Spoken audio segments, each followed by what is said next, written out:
Shri Chinmaya Sadguru Namaha. Reading of the booklet authored by Param Poojya Guruji. Swami. Why did God create the world? In satsangs or in personal discussions, one of the common questions asked by many is, why did God create the world? Since this is a topic of common interest, we shall now discuss it in detail.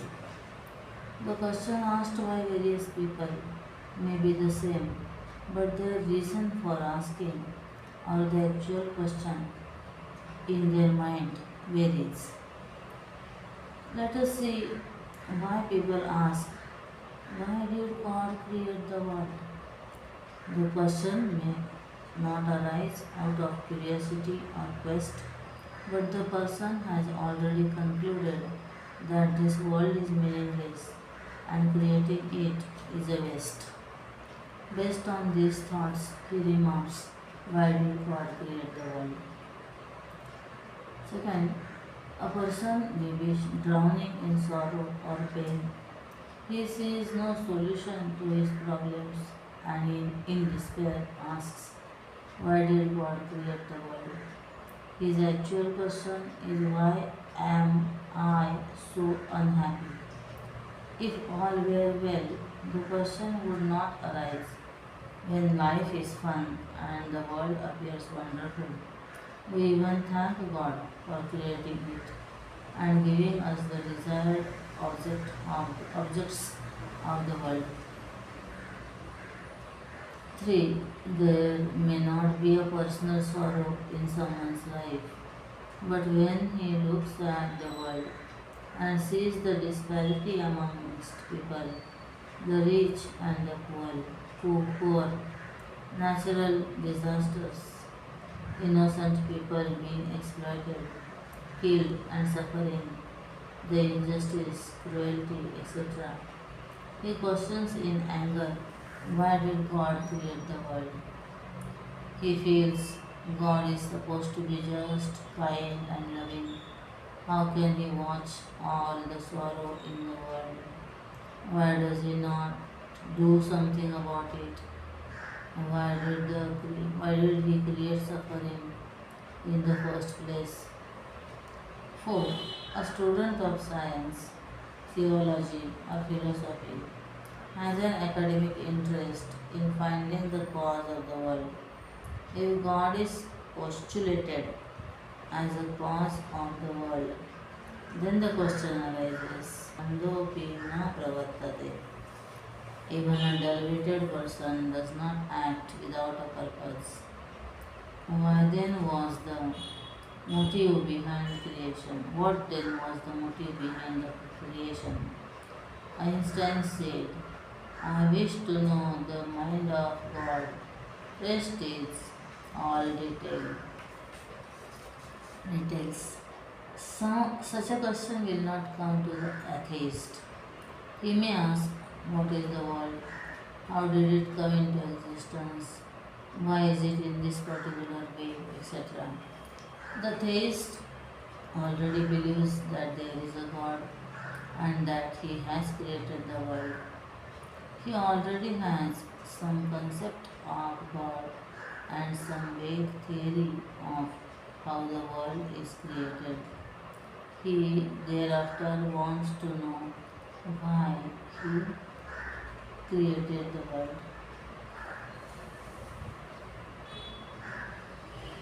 You may be thinking that I have just come back from a meeting with God and that he has told me the motive behind creation and that I am going to reveal that secret to you. Sorry to disappoint you, I have no such answers. In fact, I must frankly admit that I too do not really know why God created the world, and I do not feel bad about admitting it also. Once Marconi was explaining in detail how the radio works, he finally admitted to his friend, I know how it works, but I don't know why it works. Let us explore the common answers given to explain the motive behind creation and our response to them. 1. Ask him, he knows best. The motive behind an action is best known to one who does the action. Others can only infer, guess, or imagine the motive. Hence, logically speaking, this question should be put to God. Such an answer obviously does not satisfy us, and hence is avoiding the direct answer. Second, for his recreation as a sport. This creates more questions and even indignation. When we are suffering, he is enjoying, and why does he need recreation? 3. He wanted to manifest his potential to create. Then why did he not create in another way? Why did he want to manifest his potential? 4. He wished to become many as he was all alone. Why did he wish to become many, and why so many? 5. He wished to manifest his glories. How can a perfect God create such imperfection? Everything in this creation is not glorious. We see that every answer produces counter questions. This is because we already have a certain concept of God as a person sitting somewhere and creating the world. Thus, we land up questioning and justifying our own notions. Now let us give up all our preconceived notions, prejudices, likes and dislikes, and enter into the discussion with an open and attentive mind. Let us think logically, yukti, supported by valid means of knowledge, shruti, and our own experience, anubhuti. Let us not take things for granted and build our logic on false basis. This way we will try to understand the essence of the question. We will first try to understand what is the world and who is God. We will then see why he created the world. Vedanta has a knack of classifying everything into the minimum categories. Elaborate explanations are arranged into aphorisms, sutra of few words. Infinite varieties are reduced into a few groups. Let us classify the world into minimum components. The world consists of innumerable human beings, animals, plants, insects, trees, among others, sun, moon, stars, winds, cities, villages, etc. These are all names given to forms with qualities. Forms cannot exist without qualities. Names are given to forms, and forms are recognized by names. All three are interdependent. The world is therefore names, nama, forms, rupa, and qualities, guna. Nama, rupa, guna. Names, form, and name, form, and quality. Nama, rupa, guna. That which existed without creation, before creation, must therefore logically be nameless, formless, and qualityless. That entity is called God in religion and truth in philosophy.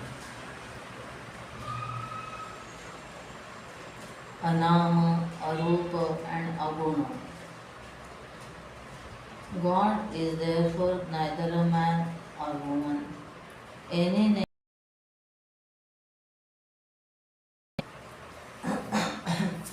attributed to God must be part of creation and not that which existed before creation. Also, the world consists of innumerable objects. Now let us think if time and space are part of creation or apart from it. It is clear that they too are a part of creation. Objects cannot exist without time and space, nor time without space and objects, nor space without objects and time. Time, space, and objects are interdependent. Time, kala, space, desha, and objects, vastu, is creation. Therefore, that which existed before creation must be akala, spaceless, adesha, akala, timeless, must be timeless, akala, spaceless, adesha, and objectless, avasti. Also, something cannot come out of nothing. The world cannot come out of a void, shunya. Hence, something has to exist before creation. That something we have seen should be formless, nameless, qualityless, timeless, spaceless, and objectless. It is therefore of the nature of pure being or existence and one without a second, Advaita. Now, if we see the nature of truth or God from its standpoint, creation is a logical and actual impossibility. The world as we see is constantly changing. How can a changing entity emerge from a changeless entity? How can the changeless modify to become the world? Being one without a second, how can it produce the world as a separate entity? Like a potter makes a pot. The Mandukya Kalika says, न कश्चित् जायते जीवः सम्भवस्य विद्यते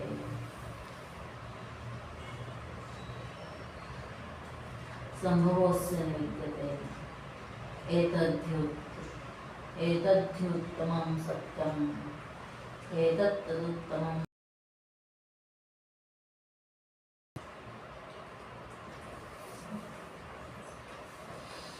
No individual was ever born as it is not possible. Nothing was ever born from that reality. That is the highest truth. When creation itself is not there, where is the question of the motive behind creation?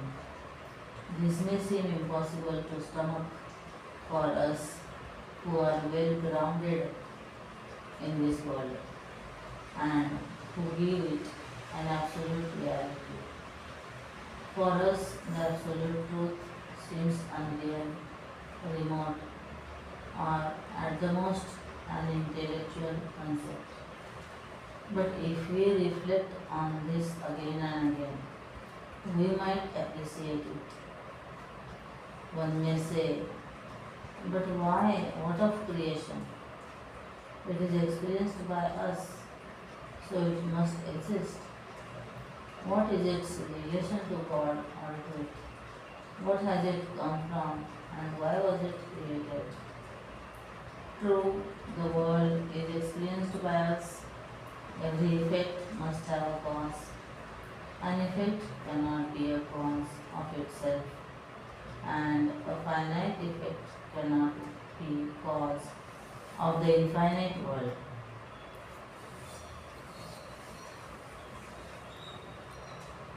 And therefore, one of the objects of the world cannot be the cause of the world. Therefore, God, truth alone can be the cause of the world. The truth cannot produce the world, remaining different from it, as it alone is.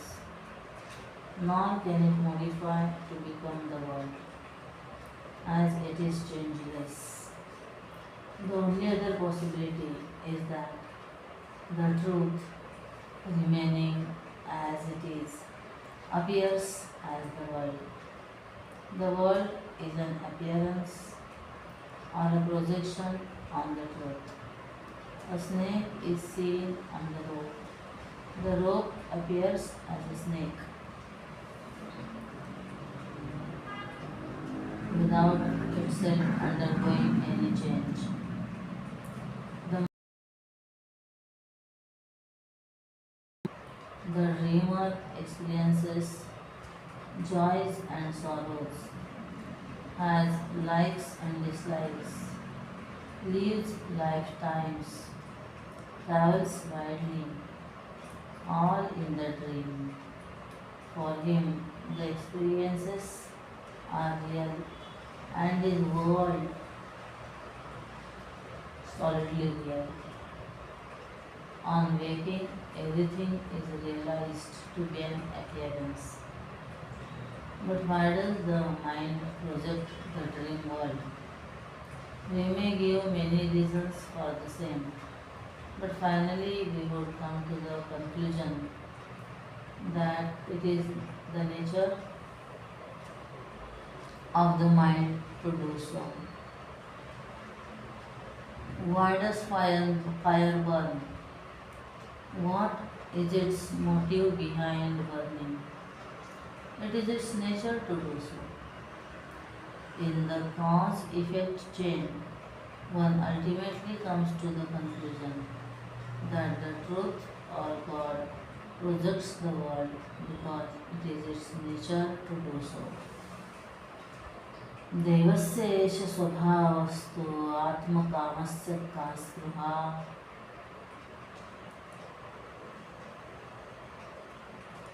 It is the nature of the truth to project the world, as the fulfilled infinite can have no craving, desire to create out of incompleteness. If the world is an appearance, it cannot be real. But it is experienced, so it cannot be totally unreal. Then what it is? Or then what is it? Real or unreal? Also, it does not seem to satisfy us that the purpose of creating the world is that it is the nature of truth to do so. True, the world cannot be absolutely real, as the real Sat is that which is always present. The world gets negated in our deep sleep state.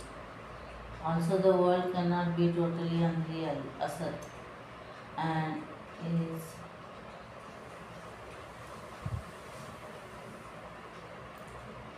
as it is experienced by us.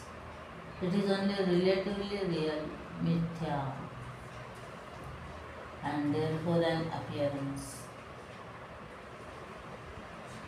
Then, what is absolutely real? I, the experiencer of the world, never gets negated. I can never experience my absence. Hence, the self alone is absolutely real. Vedanta says that you, not as a name and form, as pure existence, are the absolute truth. Tat Tvam Asi. Since you are the cause of the world, you have within you all the answers about creation. Inquire deeply and discover the truth. All else will wait for answers from others. It is said that all that there is in the totality exists also in the individual. Yatha pinde tatha brahmande. So let us think how we create something. Initially, we become conscious of our potential to create. Once we are aware of our ability, we cannot help but express it. When a child realizes that it can talk, it prattles on endlessly without purpose. Having expressed our creative ability, we identify with it, get attached, and then suffer. Example, a child is born and I call it my child. Get attached to it and then suffer. Also, for example, I perchance become aware that I can sing. Initially, I sing in the bathroom for the sheer joy of it. Later, I sing to others. I seek applause and money, where once I sought neither. For example, I become rich and realize that I can build my own house. I plan and build one. I start living in it and then become a householder. That is, one who is held by his house. I become a prisoner of my own creation. God, being infinite, has infinite potential, Maya. This power is not different from him. He became aware of it. He therefore spontaneously and naturally manifested the same as this world. He sported in it. Till then, all was fine. He later identified with a finite part of his creation.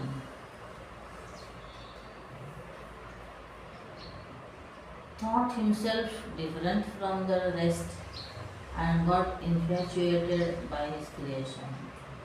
Thus, from the creator, he became a creature, the individual.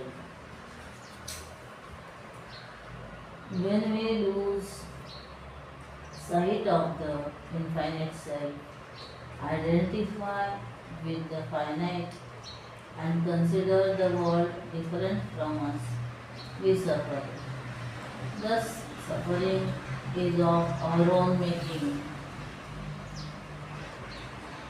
For God, or for one who knows the pure self, creation is a sport, a manifestation of the infinite creative power.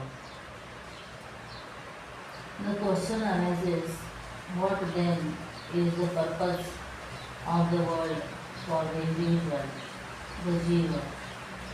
In the creation, is the creation meant for his recreation also? Or is there some more?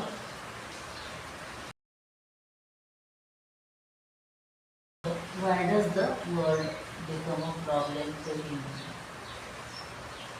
God's creation is most beautiful, joy-giving, and works according to his laws, natural laws. In his creation, he creates our own little world of likes and dislikes, tensions, worries, competition, jealousies, pollution, noise, concrete jungles, traffic jams, wars, etc. Clearly, it is the latter alone that is problematic.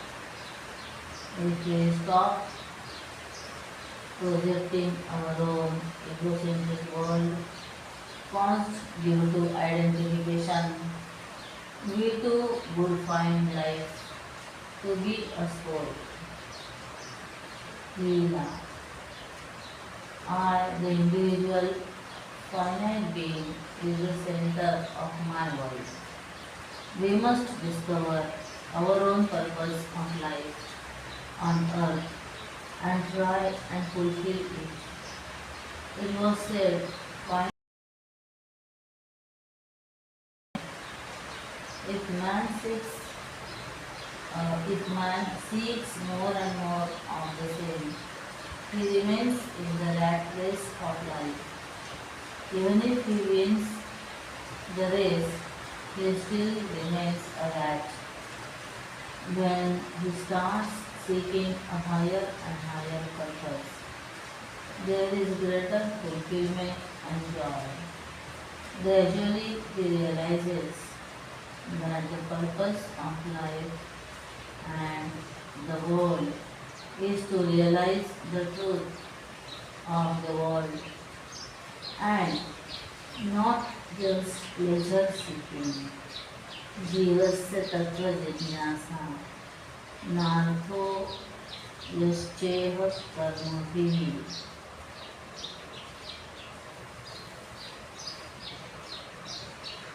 Let us discuss the topic of God as the Creator and His purpose behind creation in another way.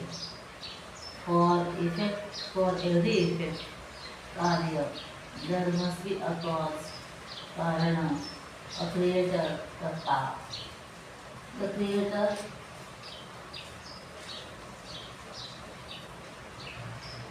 must have the knowledge and strength to create.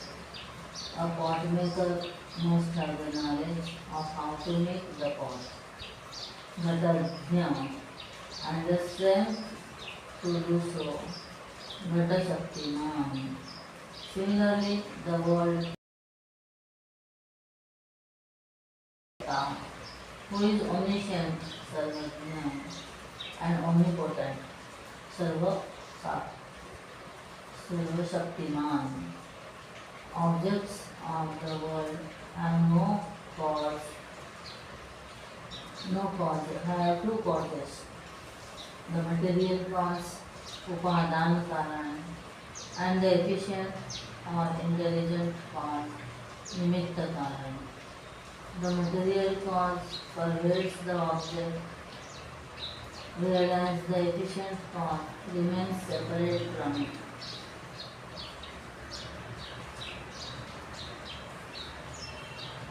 The clay is the material cause which pervades the clay pot. The potter is the efficient cause, the intelligent being who remains independent of the pot. Is God the material cause, the efficient cause, or both? God is inert or like some law of nature for those who think He is only the material cause. God is like a father in heaven, someone far away, overlooking the world for those who think He is only the efficient cause. We understand that in case of a finite object, the material and the efficient causes are different. But for the infinite world, the cause has to be one alone. God Himself manifests as the world. He creates the world, therefore perverts the nature, the entire creation, and governs it as well. Being changeless, He does not undergo any intrinsic change to become the world. He is therefore the single, efficient, material, unchanging cause, abhinna, nimitta, upada, vivarta karan of the world. Why does He manifest as the world? God is infinite and complete. He has no desires to be fulfilled. We, as the finite individuals, have innumerable desires to be fulfilled. A field whereas we where we can exhaust our inherent tendencies, vasana. But as we fulfill our desires, we create many more. We thus start the chain of action, karma, and result, karma phala, which keeps the cycle of birth and death, janma, marana, chakra, and of creation. Destruction uh, and of creation, destruction going on. This is therefore not our first birth, nor is this the first creation.